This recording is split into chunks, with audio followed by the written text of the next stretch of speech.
Hola amigos, hoy es miércoles 29 de enero, lección número 5, la ira del amor de Dios, para memorizar. Pero Él, misericordioso, perdonaba toda la maldad y no lo destruía, apartó muchas veces su ira y no despertó todo su enojo. Salmo 78, 38. Bendito Dios, cuán bueno eres, que no nos castiga enseguida, sino que tus castigos son correctivos para hacernos personas diferentes. Ayúdanos a confiar y a creer de todo corazón en tu conducta como un Dios justo, sin cuestionarlo nada, en el nombre de Jesús. Amén.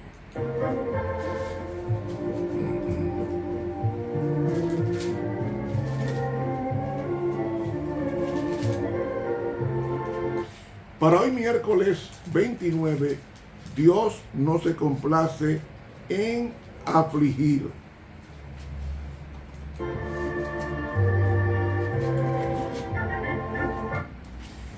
Dios es un ser que es amor.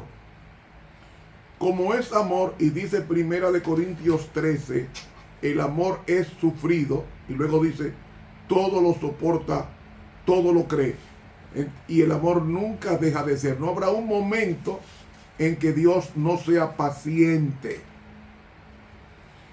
Y Dios Dios es paciente. Y Dios no se aira como nosotros. Miren, la Biblia dice en Isaías que la obra de Dios de castigar es extraña obra. Me explico.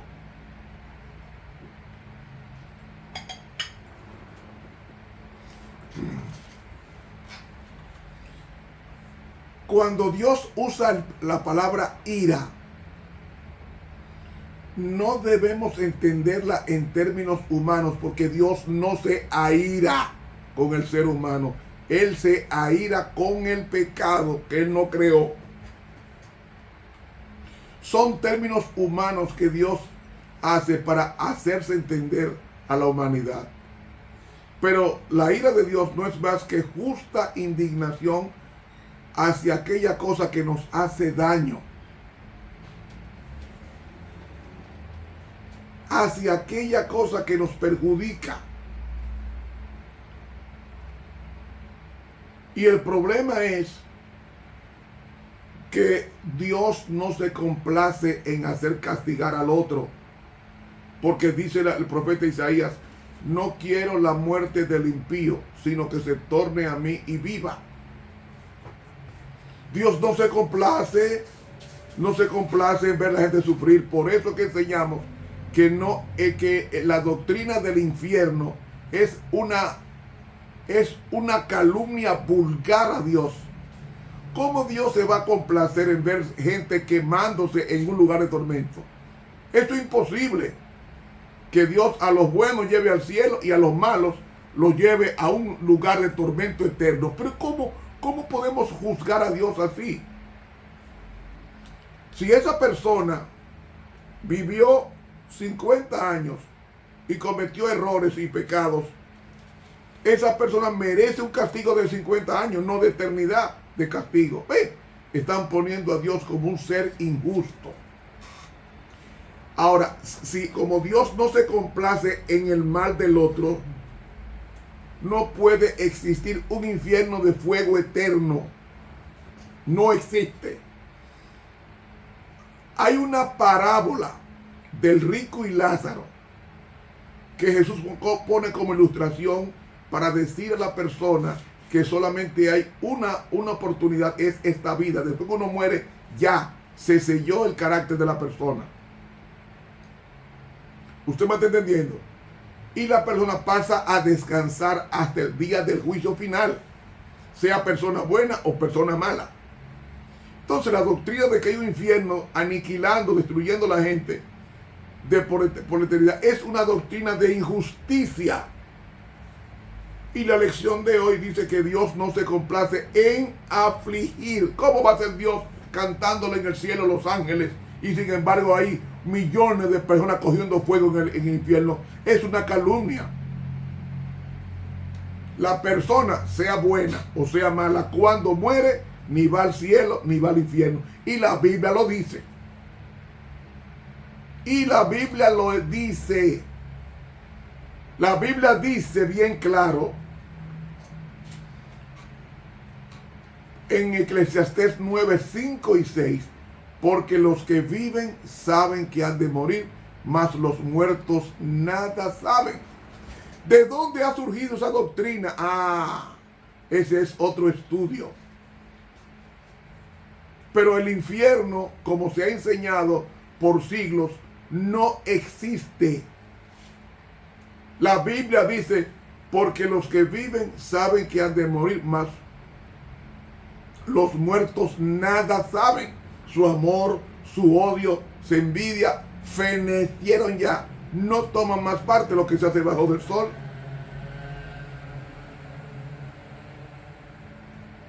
San Pedro no está en el cielo. La Biblia no dice que San Pedro, San Pablo, San Juan, San Lucas están en el cielo. No. La Biblia dice bien claro, porque los que viven saben que han de morir, mas los muertos nada saben. Y los que están en el infierno o en el cielo saben. Pues entonces se están contradiciendo la Biblia, lo que enseñan esa doctrina. Los muertos nada saben. Es más, el mismo Jesús en Juan 5, 28 dijo, he aquí viene ahora cuando todos los que están en los sepulcros oirán su voz. Los que hicieron bien saldrán a resurrección de vida, porque están muertos todavía.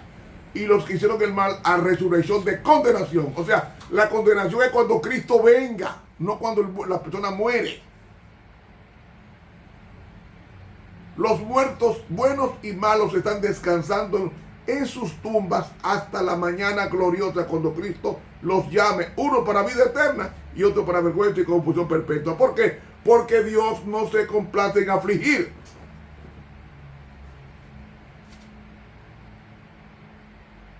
No, pero hermano Romero, es que en Eclesiastés 12:7 dice, el cuerpo vuelve a la tierra como era y el espíritu sube a Dios lo que se lo dio. Es decir, que ahí en el cielo la gente está en el cielo. No, ese texto no dice eso.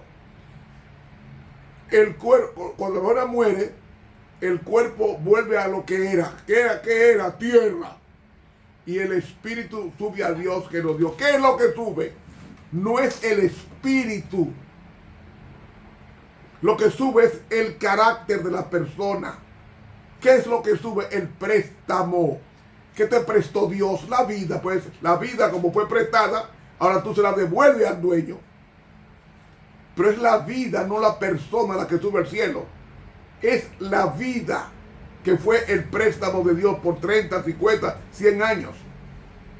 El polvo vuelve a la tierra como era, el cadáver, y el espíritu sube a Dios que lo dio. Lo que sube es el préstamo. ¿Qué te prestó Dios? La vida.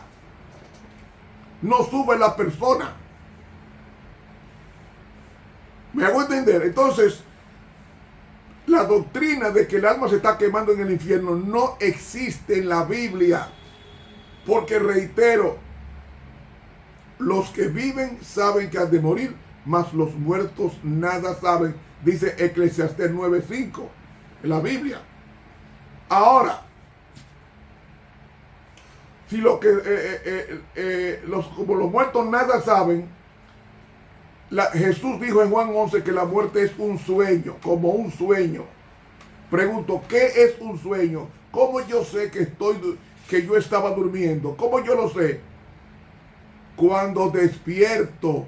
Los muertos no saben que están muertos hasta que despierten.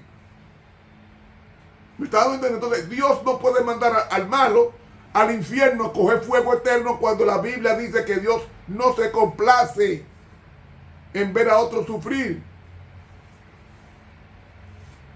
Por eso es que por eso dice Esdras 5:12, mas después que nuestros padres ensañaron al Dios de los cielos, Él los entregó en manos de Nabucodonosor, rey de Babilonia, caldeo, el cual destruyó esta casa e hizo transportar el pueblo a Babilonia. ¿Qué significa eso? Que Dios le dio al reino de Judá más de 100 años para que se arrepintiera.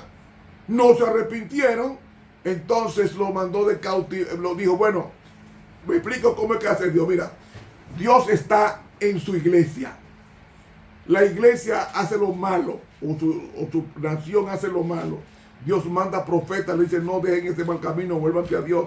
La nación se persiste y se corrompe en el mal e insiste y no abandona el pecado. Caso de Dios, como Dios está protegiendo su nación o esa nación, ¿qué hace Dios?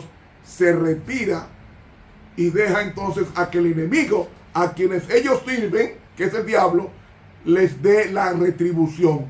¿Y a quién usó Dios para castigar a su pueblo? A Babilonia, que era un rey malo que lo usaba el diablo constantemente. Y Dios permitió eso. ¿Cómo lo permite? Él se retira la protección a su pueblo o a la persona, y entonces el diablo hace la degradación o la destrucción de esa persona. Pero todo eso es después que Dios aguanta, soporta, por cientos de años que Dios se retira ante la obnubilación y la persistencia del pecado de la persona o nación a la cual me refiera. Eso es, Dios no se complace en afligir. Y cuando se pasaron 70 años de cautiverio en Babilonia, los israelitas, esos 70 años, los sobrevivientes aprendieron a odiar la idolatría, y cuando regresaron, mas nunca se arrodillaron ante un Dios de yeso, ni de piedra, ni lámina alguna. Ni lámina alguna. Porque el castigo fue correctivo. Como dice Hebreos 10, Dios a quien ama castiga, Dios a quien ama disciplina. Y disciplina a la persona a través del sufrimiento. A través del dolor, Dios disciplina a la persona a que cambie. Porque yo no quiero la muerte del impío, sino que se vuelva a mí viva. Ahora, la sierva de Dios nos dice, con relación a esto, es: nuestro Padre Celestial no aflige ni entristece voluntariamente a los hijos de los hombres. Ahora, dice de esta forma la sierva de Dios. Dice, sigue diciendo, este mundo es el escenario de nuestras pruebas, nuestros dolores, nuestras tristezas. Estamos aquí para soportar la prueba, es decir, la disciplina de Dios.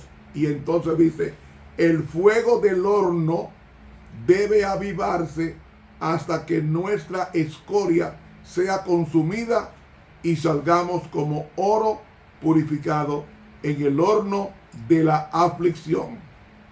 He leído del libro En los lugares celestiales, página 274 de la pluma inspirada. El oro hay que refinarlo porque está adherida a la escoria, al oro, y de la única forma que la escoria se desprende es a través de mucho fuego, y entonces la escoria con mucho fuego se desprende. Nuestra adherencia al pecado se desprende con el fuego de Dios de la aflicción, para que seamos como oro refinado por el fuego. Eso es lo que pasa con las pruebas. Dios nos prepara en el horno de fuego para que la escoria del pecado se desprenda de nosotros y entonces brillemos como oro purificado por el horno de aflicción, y entonces seremos aquilatados por Dios como el oro purificado después de sufrir, como pasó con el antiguo Israel en los 70 años de cautiverio en Babilonia. Hermanos, que Dios nos bendiga y nos ayude a no quejarnos cuando Dios permite cierta situación con nosotros. Mis hermanos, hasta mañana, si Dios lo permite.